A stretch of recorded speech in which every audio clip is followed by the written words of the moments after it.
할렐루야. 우리 주위분들과 인사할 때 이렇게 인사하도록 하겠습니다. 성도님 응답 받으세요 하고 인사하도록 합니다. 성도님 응답 받으세요. 여러분 신앙생활을 하면서 여러분들 모두가 다 기도 제목이라는 말을 많이 들어보셨을 거예요. 기도 제목. 우리는 신앙생활을 하면서 기도 제목이라는 단어를 수없이 사용합니다. 그런데 여러분 기도 제목 우리가 말로 하는데 여러분 기도 제목이 과연 무엇일까요? 여러분 기도 제목을 뭐라고 생각하세요? 아마 다들 대충은 알 거예요. 기도 제목. 이런 게 기도 제목이다. 사실 기도 제목이라는 것은 우리가 잘 알듯이 하나님께 여러분과 제가 기도하는 내용들, 강구하는 내용들, 이것을 우리가 기도 제목이라고 합니다. 근데 여러분 하나님께 여러분들이 기도할 때 그냥 대충 주먹구구식으로 기도하는 분들은 없으실 거예요. 내가 뭔가 기도할 때 그 기도, 강구하는 것들에 대해서 구체적으로 하나님 이런 것들을 제가 하나님 앞에 기도합니다 라고 구체적인 것들을 기도할 거예요. 쉽게 얘기하면 기도 제목이란 여러분과 제가 하나님께 하고 있는 기도의 내용, 강구의 주제라고 할 수 있겠죠. 더 쉽게 얘기하면 여러분과 제가 지금 하나님께 무엇을 위해 기도하고 있는가, 그것을 정리한 내용이 기도 제목이라고 할 수 있을 거예요. 이런 부분에서 있어서 여러분과 제가 만약에 기도를 하고 있다면 이런 하나님께 내가 강구하는 내용들을 기도할 때 그냥 막무가내로 기도할 사람은 아무도 없을 거예요. 그럼 좀 더 구체적으로 정리해서 기도하는 것이 좋을 거예요. 근데 그러면 지금 내가 기도 제목을 갖고 있는데 과연 내가 이 기도 제목대로 어떻게 기도하는 것이 맞는 기도일까? 우리는 신앙의 선배들, 또 성경에 나와 있는 신앙의 우리 크리스찬들의 대가들의 기도의 모습을 살펴보면 내가 어떻게 기도해야 될지, 아니면 내가 어떤 기도 제목을 가지고 기도해야 될지를 또 배우는 데 있어서 좋은 방법이라고 할 수 있을 거예요.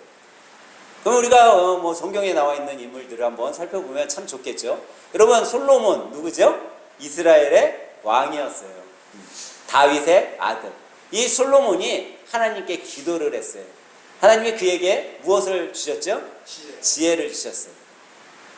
근데 우리는 솔로몬이 어떻게 하나님께 어떤 기도 제목을 갖고 기도했는지는 잘 모를 수도 있어요. 여러분 솔로몬이 하나님께 지혜를 받았어요. 근데 솔로몬은 어떻게 기도했냐? 하나님, 저 지혜가 필요합니다. 지혜를 주세요. 제가 정말 지혜가 있어야지 잘할 수 있으니까 하나님 저에게 지혜를 주세요. 이렇게 기도했을까요? 그렇지 않았다라는 거예요. 여러분도 아마 하나님께 그렇게 기도할 수 있어요. 하나님 저에게 지혜를 주세요. 우리 자녀들에게 지혜를 주세요. 솔로몬과 같은 지혜를 주세요. 이렇게 기도할 수 있을 거예요. 근데 참 신기하게도 하나님은 솔로몬에게는 지혜를 줬어요. 여러분과 제가 지혜 달라고, 우리 자녀들에게 지혜 달라고 기도하는데 줘요, 안 줘요? 줘요. 네. 기도하는데 받은 분도 있고 안 받은 분도 있는 것 같아요. 우리 자녀들에게 지혜를 안 주고 있어. 네. 근데 왜 안 줄까? 그리고 또 이제 지혜를 받았다고 하는 분들은 왜 받았다고 하는지 아세요, 여러분? 네. 지혜도 여러 가지가 있잖아요, 여러분. 네. 공부만 잘하는 지혜, 우리는 그걸 달라고 하니까 못 받는 거야. 네. 근데 여러 지혜가 있을 거예요. 근데 왜 우리가 기도할 때 하나님이 솔로몬에게는 줬던 이 지혜, 우리는 왜 안 주냐? 뭔가 방법이 다르다라는 거예요. 기도의 방법, 기도의 체계, 그리고 내가 어떤 기도를 하고 있느냐, 솔로몬과 다르기 때문이죠. 솔로몬은 어떻게 지혜를 구했냐? 우리는 성경을 통해 쉽게 알 수 있어요. 열왕기상 3장 9절에 보면 솔로몬은 이렇게 하나님께 기도하고 있어요.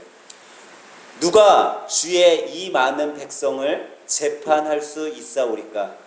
듣는 마음을 종에게 주사 주의 백성을 재판하여 선악을 분별하게 하옵소서. 지금 솔로몬은 지혜를 구하잖아요. 근데 어떻게 구하고 있냐라는 거예요. 하나님, 제가 지혜가 필요합니다. 저에게 지혜를 주세요. 그렇게 구하지 않았어요. 그는 뭐를 구했어요? 하나님, 저에게 듣는 마음을 주세요 라고 먼저 기도했다라는 거예요. 이게 기도의 체계고 방법이라는 거죠. 솔로몬도 하나님께 하나님 저 지혜 주세요 라고 기도할 수 있었을 거예요. 근데 그는 그렇게 하지 않았어요. 하나님, 저에게 듣는 마음을 주세요. 여러분, 지혜롭고 싶으면요, 이것을 따르면 여러분과 제가 지혜로울 수 있다는 거예요. 어떤 마음을 갖고 있으면? 듣는 마음. 여러분, 지혜로운 사람은요, 어떤 10가지 상황이 있을 때 8가지, 9가지를 듣고 1가지, 2가지만은 말 안 돼요. 그런 사람들이 지혜롭다고 그러던데요. 만약에 여러분들이 어떤 대화의 장이나 어떤 장소에 있을 때 8가지, 9가지를 내가 듣는 사람이 되고 1가지, 2가지를 내가 말하는 사람이 된다면 여러분과 저는 어떤 사람이에요? 지혜로운 사람이에요. 이미 여러분과 저는 지혜로운 사람으로 살아가고 있다는 거죠. 근데 우리가 그것을 잘 하지 못하기 때문이에요. 근데 여기서 이 솔로몬이 듣는 마음을 주세요 라고 이야기한 거는 그냥 사람의 말만 듣는 것이 아니라 여기에는 하나님의 말씀을 듣는 마음을 주세요 라는 것이 있다는 거예요. 그러니까 솔로몬은요, 지혜를 구할 때 다른 것을 구한 것이 아니라 내가 하나님의 말씀을 내 마음에 들을 수 있는 자가 되게 해주세요.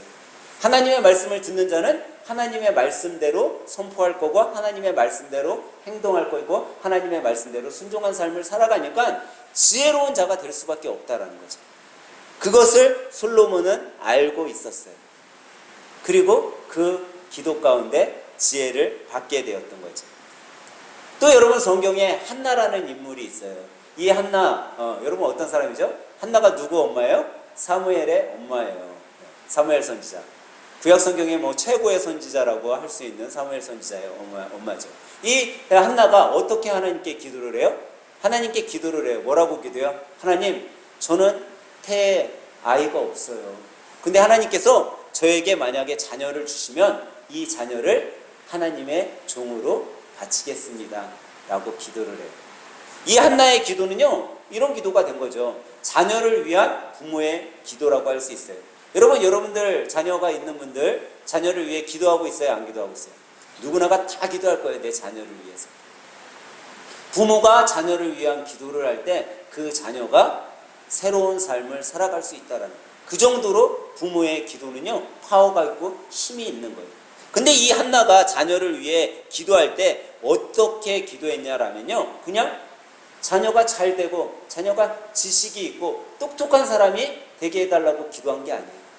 한나는요, 하나님 앞에 자녀를 기도할 때 어떻게 기도했냐면, 하나님께서 나에게 자녀를 허락하시고 내가 자녀를 낳으면 그 자녀가 하나님 편에 서는 사람이 되게 해주세요 기도한 거예요. 그러니까요, 여러분, 기도의 응답이 되기 위해서는요, 이 기도가 나의 편을 위한 기도인가, 나를 위한 기도인가, 하나님 편에 맞는 기도인가를 우리가 생각하고 기도해야 된다는 거죠. 여러분과 제가 한나처럼 하나님 편에서 기도한다면, 하나님 편에서 우리의 자녀를 위해 기도한다면 하나님께서는 그 기도에 응답하신다라는 거예요. 그리고 세 번째로 한번 살펴본 인물은요, 신약에 넘어와서 사도 바울이에요. 여러분, 사도 바울은요, 그냥 기도하지 않았어요. 사도 바울은 어떻게 기도했냐면 동역자들과 함께 기도했어요. 다시 말하면 자기와 함께 예수 그리스도를 믿는 사람들과 함께 연합해서 기도했다라는 거죠. 여러분, 바울 사도는요, 전도를 함에 있어서 항상 기도 제목이 있었어요. 그 기도 제목은 바로 예수 그리스도를 전하는 기도 제목이었죠. 근데 바울이 되기 전에 사울이었을 때는 뭐 하는 사람이었죠? 예수 그리스도를 믿는 자들을 핍박하고 옥에 가두는 일을 했던 자죠. 근데 그가 이제 예수님을 인격적으로 만나고 나니 예수님을 전할 수밖에 없는 자가 되었어요. 목숨을 걸고 전할 수밖에 없는 사람이 된 거죠. 근데 그가 이렇게 기도할 수 있었던 것은, 자기의 목숨을 갖고 기도할 수 있었던 것은 자기 혼자만의 기도가 아니라 자기와 함께 기도해주고 있는 동역자들이 있었기 때문이라는 사실이에요. 그래서 우리가 신앙생활을 할 때 꼭 필요한 것 중에 하나가 뭐냐면, 나도 기도해야 되겠지만 나와 함께 기도해 줄 수 있는 기도의 동역자가 있어야 된다라는 사실이에요. 그게 내 남편이 될 수도 있고 내 자녀들이 될 수 있고 우리 옆에 있는 집사님들, 성도님들이 될 수 있다라는 사실이죠. 여러분, 그러면 혹시 여러분들 기도 제목 있으세요? 나는 기도 제목이 있다. 여러분, 기도 제목이 있으신 분들은요, 아마 기도 제목이 또 많으신 분들은 하나님께 기도하기 시작하면 1시간, 2시간이 막 훅 지나가시는 분들이 있을 거예요. 왜? 기도 제목이 많으니까. 근데 어떤 분은 기도 시작했는데 10초도 못 있어. 그런 분들은 기도 제목이 없는 거겠죠. 여러분 제가 재작년에 여러분들에게 요것을 나눠드렸어요. 이게 뭐죠? 네, 작년에 나눠드렸어요. 작년 1월에 우리가 신정 시작하면서 제가 종종 여러분들에게 선물을 하나씩 드리는데 이 기도 노트예요. 이 기도 노트 보면은 여러분들 제가 이제 뭐 기도 제목 이렇게 써가지고 그 다음에 뭐 기도하시라고 그랬는데 이 기도 제목에다가 여러분들이 기도 제목을 쭉 쓰고선 이걸 기도한다고 생각을 해보세요. 얼마나 시간이 많이 걸리겠어요. 그죠? 이거 일일이 하나하나 넘겨가면서 여러분들이 기도할 때. 그러니까 기도 제목이 많으면 많을수록 기도의 시간이 길 수밖에 없어요. 그리고 기도 제목을 내가 쓴 것을 또 응답받은 것도 쓰면 응답받았습니다 하고 응답받은 건 또 빼고 또 기도하고. 근데 기도 제목이 없으면 아무리 기도하려고 해도 기도거리가 없으니까 기도의 시간이 짧아질 수밖에 없죠. 근데 여러분 이렇게 기도 제목을 뭐 기도 노트에다 쓰고 여러분들이 기도를 할 때 왜 기도하세요, 여러분들? 네? 여러분들 기도 왜 하세요? 응답받으려고 하는 거야, 우리는요. 최종 목표는 여러분과 제가 응답받기 위해서 기도하는 거죠. 종종 목사님들이 이 기도 응답에 대해서 예화를 들 때 조지 뮬러 목사님을 예화를 들어요. 이 조지 뮬러 목사님을 왜 예화로 드냐면 이분은 평생 5만 번 이상의 기도 제목에 응답받은 사람이다라고 하기 때문에 5만 번 이상의 응답을 받았대요. 여러분들은 5천 번 기도 제목도 없는 것 같은데 5만 번 받았다고 하니까 얼마나 신기해요.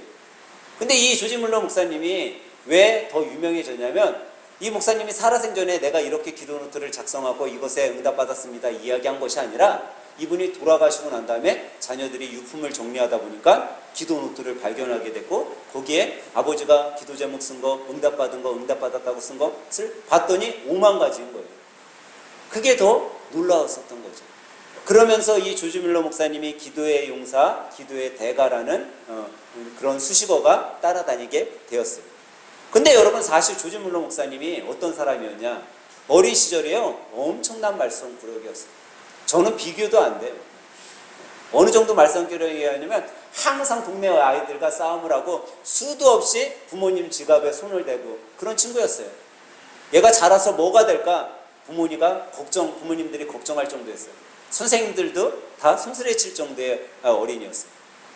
근데 이 조지 뮬러 목사님이 예수님을 인격적으로 만나는 순간 변화되기 시작했어요. 여러분 우리는 종종 기도할 거예요. 하나님 우리의 자녀 이렇게 변화시켜 주세요. 내 남편, 내 아내, 때로는 우리 부모님 이렇게 좀 변화시켜 주세요 라고 기도할 거예요. 근데 여러분 그 기도에 앞서 여러분과 제가 꼭 기도해야 될 방법이 있어요.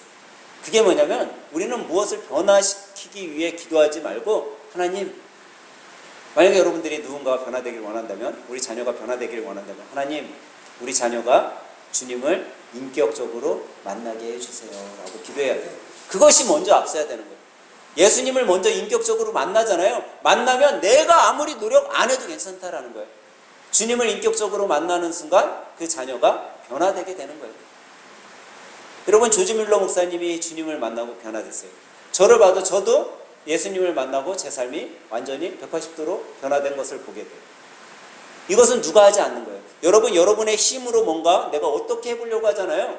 그러면 그럴수록 더 다툼만 생길 뿐이에요. 근데 예수님을 인격적으로 만나고 하나님께서 행하시면 그때서부터는 우리가 손을 안 대도 하나님이 다 행하시는 거예요.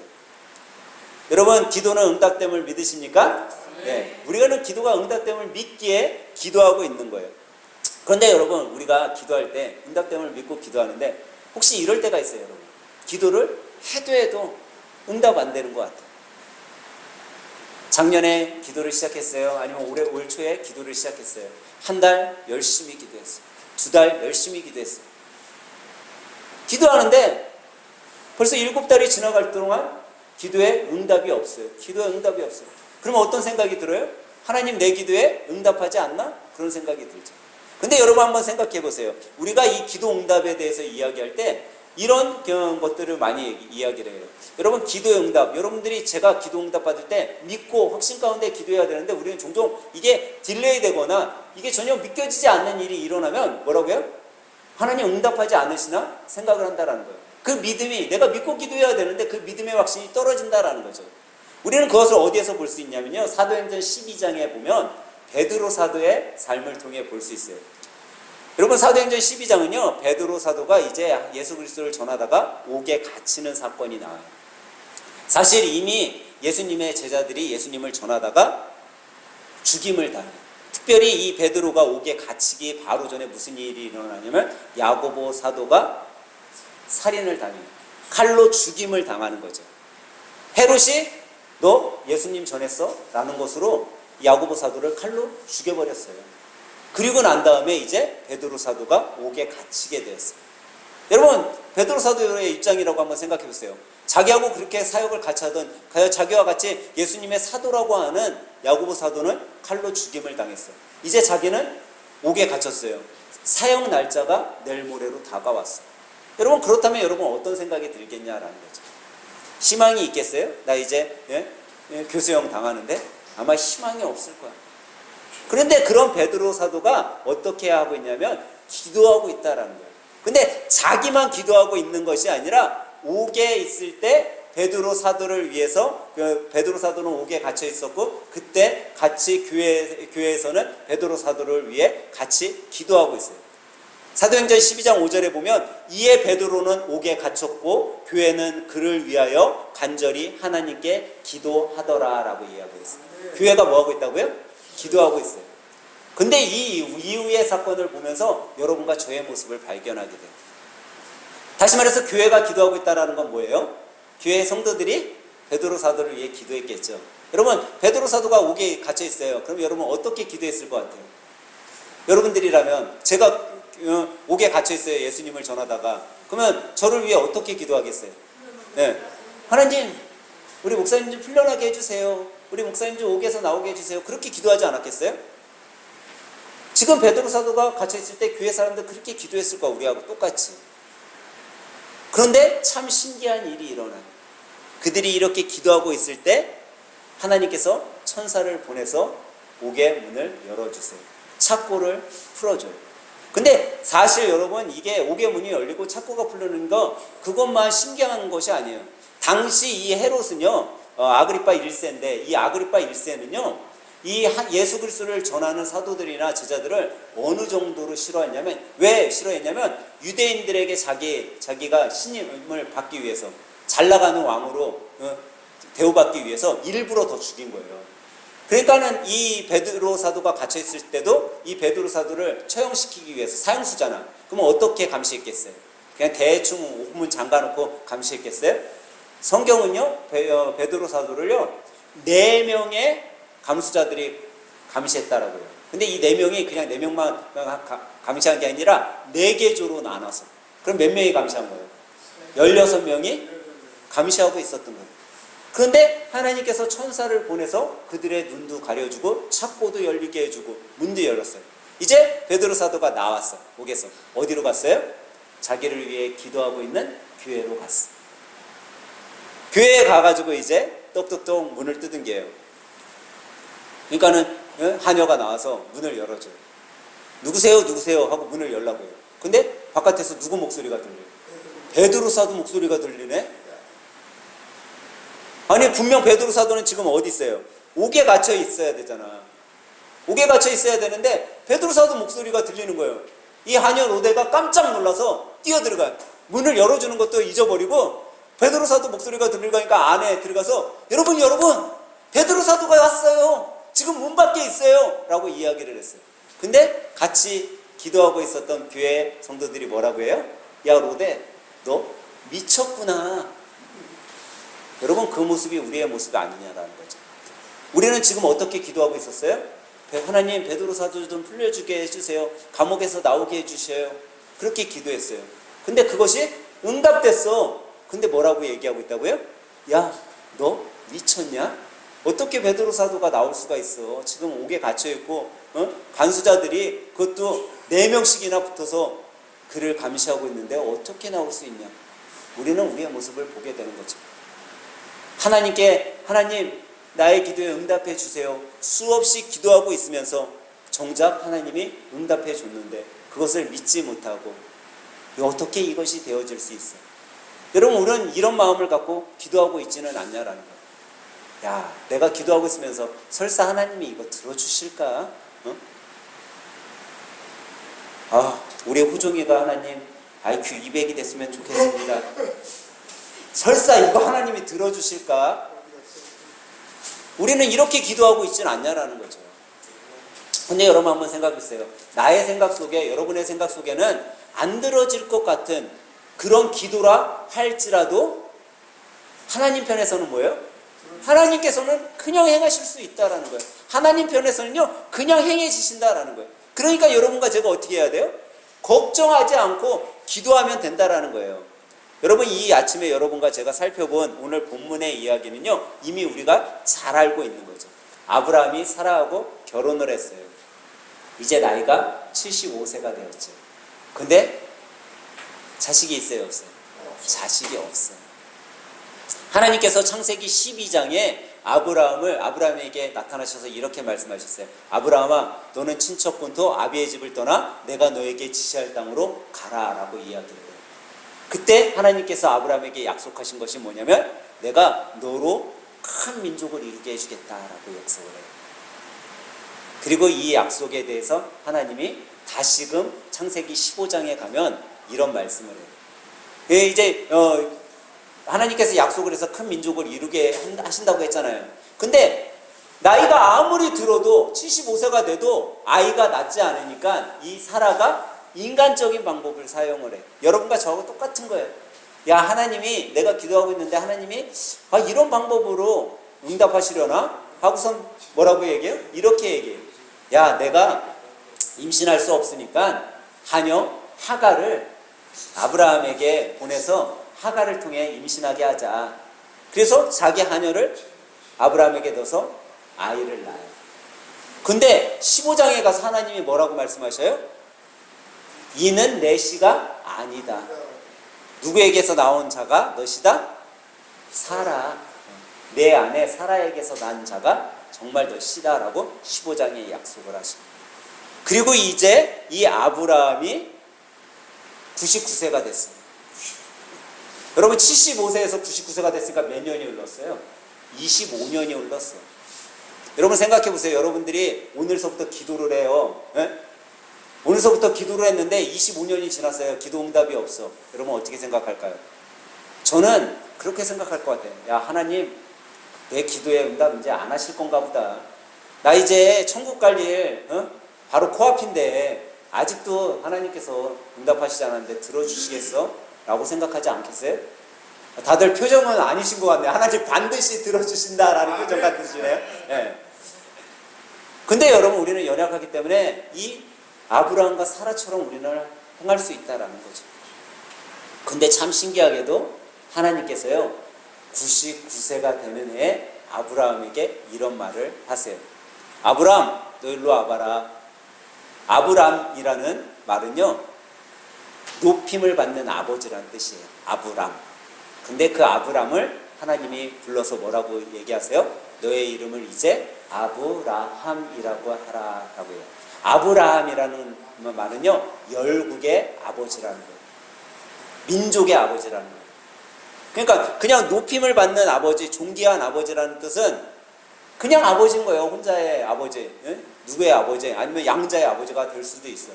근데 민족의 아버지, 열국의 아버지면 자기 자손이 있다라는 거였다는 거예요. 어마어마하게 많다라는 거죠. 그렇게 이름을 바꿔주셔요.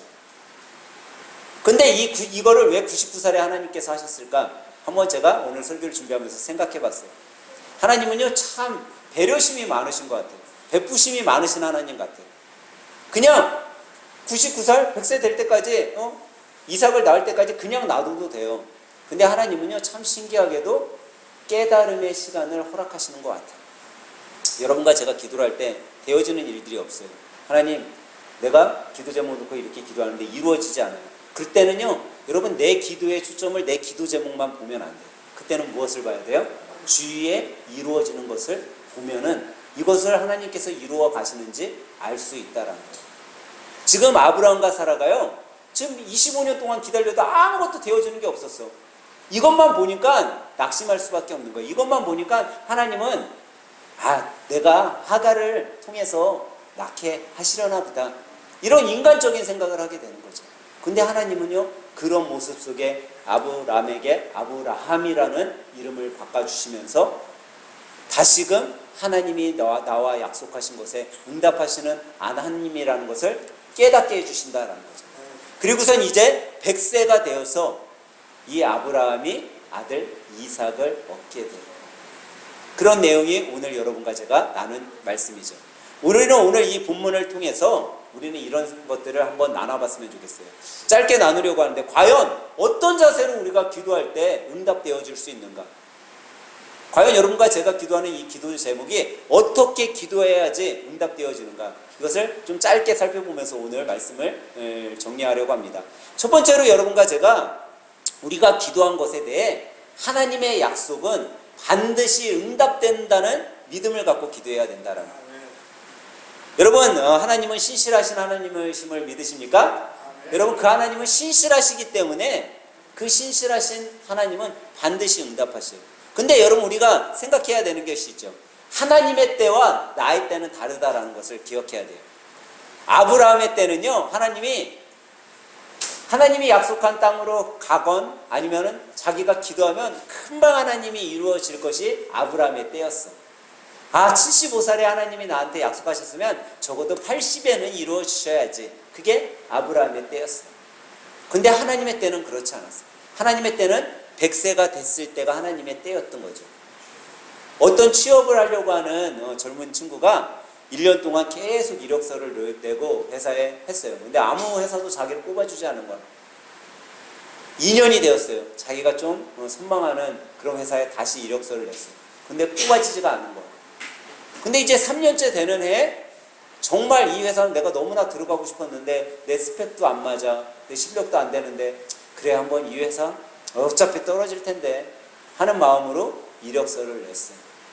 그러고서 하나님께 기도했어. 아침마다 가서 하나님, 제가 회사에 취직하려고 그러는데 벌써 3년이라는 세월이 지나가고 있는데 하나님 너무나도 어렵고 그래요. 좀 회사에 좀 붙게 해주세요. 근데 3년이 되는 해에 넣었던 그 회사에서 연락이 왔어요. 뭐 했다고? 합격했습니다 라고. 그러고선 아침에 기도를 하는데 그런 기도가 나오더라는 거예요. 그런 생각이 들더라는 거예요. 야, 내가 너를 왜 2년 동안 취직 못하게 했는지 아니? 그런 마음이 자기한테 오더라는 거예요. 왠가? 그랬더니 그때 국가의 경제가 너무 어려서 회사들이 다 구조조정을 하고 있었어요. 그때 자기가 그 회사에 들어갔으면 자기도 구조조정 대상이 될 수도 있었을 거고 그만둬야 될 수도 있었을지 모르는데 하나님은 내가 원하는 그때가 아닌 하나님이 나에게 정말 필요한 때에 나를 그것도 가장 좋은 회사에 취직시켜 주셨구나 하는 마음이 들더라는 거예요. 여러분, 우리는 생각을 해야 돼요. 하나님께서는요, 하나님의 때에 응답하신다라는 것을. 여러분, 하나님은요, 창세기 12장에서 아브라함과 약속을 하셨어요. 근데 21장, 오늘 우리가 본 21장에 와서야 그 약속에 응답하셨고 그 약속을 행하셨어요. 하나님 편에서는요, 취소가 없는 거예요.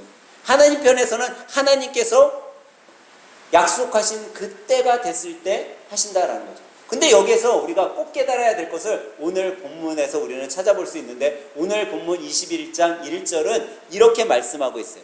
우리 21장 1절 한번 한 목소리를 읽어보겠습니다. 시작! 여호와께서 말씀하신 대로 사라를 돌보셨고 여호와께서 말씀하신 대로 사라에게 행하셨습니다.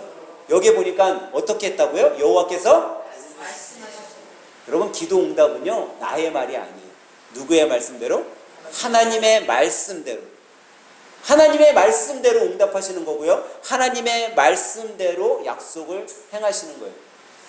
여러분, 우리가 기도할 때 왜 응답받지 못해요? 나의 욕심 때문에. 나의 만족을 위해 기도하기 때문에. 여러분과 제가 하나님의 말씀대로 기도해야 된다는 거예요. 그러면 하나님의 말씀대로 기도하는 건 뭘까요? 내 기쁨이 아닌 하나님을 기쁘시게 하는 기도가 돼야 된다는 거예요. 하나님을 기쁘시게 하는 기도가 될 때 응답받는 거예요. 여러분, 지금 여러분들이 하는 기도 제목 과연 하나님을 기쁘시게 하는 기도 제목인가 한번 생각해 보세요. 하나님을 기쁘시게 하는 기도가 될 때 그것이 응답받는다라는 거예요. 그래서 여러분, 히브리서 기자는 히브리서 11장 6절에 이렇게 말씀하고 있어요. 믿음이 없이는 하나님을 기쁘시게 하지 못하나니 하나님께 나아가는 자는 반드시 그가 계신 것과 그가 자기를 찾는 자들에게 상 주시는 이심을 믿어야 할지니라 라고 말씀하고 있습니다. 여러분, 뭐가 하나님을 기쁘시게 한다고요? 믿음이요. 믿음이 없이는 하나님을 기쁘시게 할 수 없다라고 말씀하고 있어요. 그래서 믿음이 하나님을 기쁘시게 하기 때문에 우리가 믿음 가운데 기도해야 되는 거예요. 그리고 하나님이 기뻐하시면 뭐 해주셔요? 응답해 주시는 거예요. 그래서 여러분과 제가 기도할 때 어떻게 기도해야 돼요? 믿음으로. 우리는 기도가 응답이 더뎌지면 뭐라고요? 왜 하나님은 나한테 응답해 주시지 않을까? 왜 내가 이렇게 열심히 봉사하고 내가 이렇게 헌신하고 내가 이렇게 예배자로서의 삶을 살아가는데 왜 하나님 나한테 응답해 주시지 않지? 우리는 왜가 앞서요. 그런데 그렇지 않다라는 거예요. 왜가 아니라 믿음이 있어야 된다라는 거죠. 믿음이 하나님을 기쁘시게 해주시고 그 믿음이 응답받게 해요. 그럼 여러분 믿음이 뭘까요?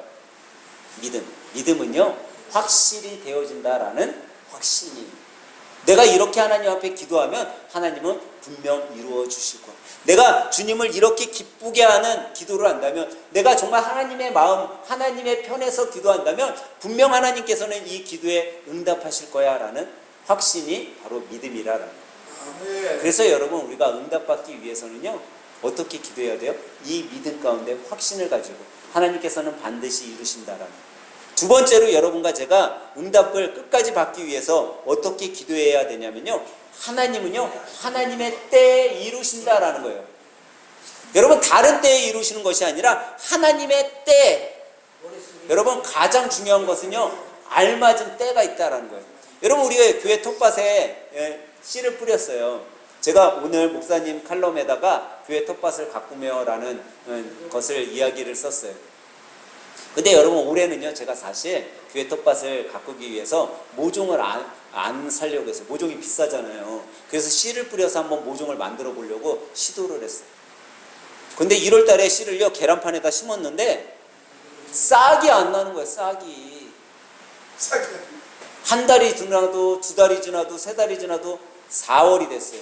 봄이 됐는데도 싹이 안 나요. 제가 어떻게 했을까요? 포기했어요.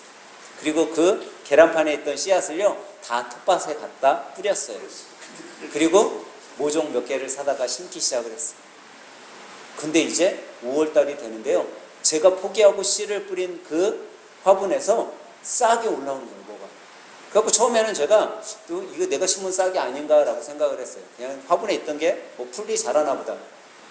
근데 1주일이 지나고 2주일이 지났더니 계란판에다가 뿌려놨던 그 씨앗 중에 몇 가지들이 살아서, 어떻게 거기다 그냥 뿌렸는데 그게 어떻게 심겨진 것 같아요. 살아서 나오기 시작하더라고요. 제가 그때 깨달은 것이 있어요.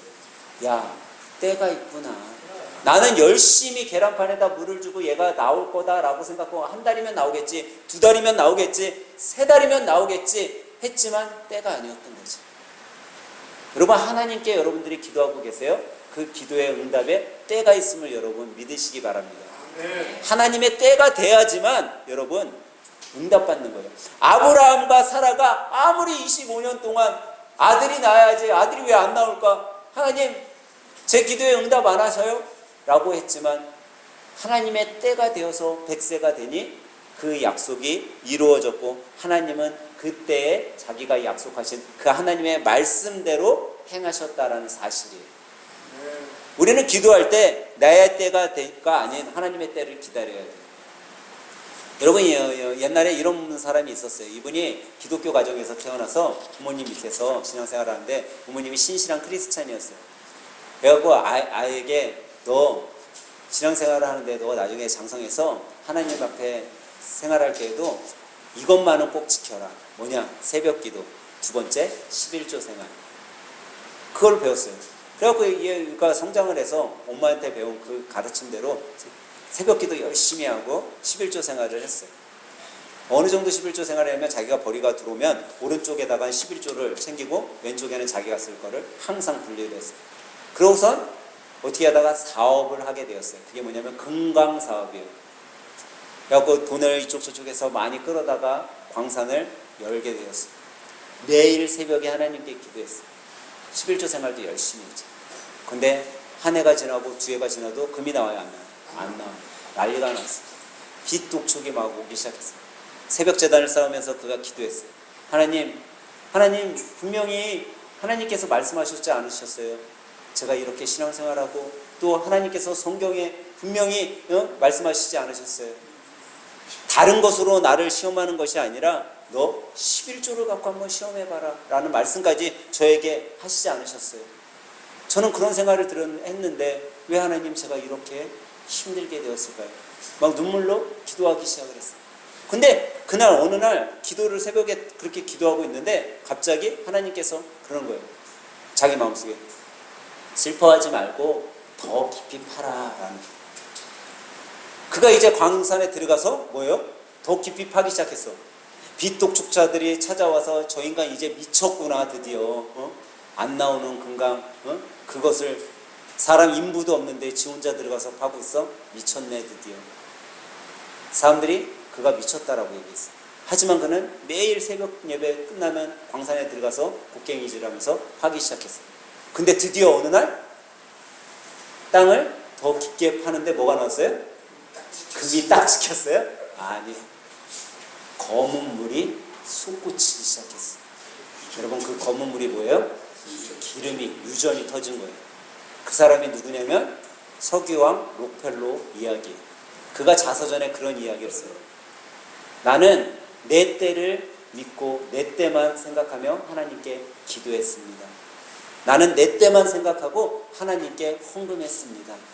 하지만 하나님은 내 때가 아닌 하나님의 때에 나의 기도에 응답해 주셨습니다 라는 자서전을 썼어요.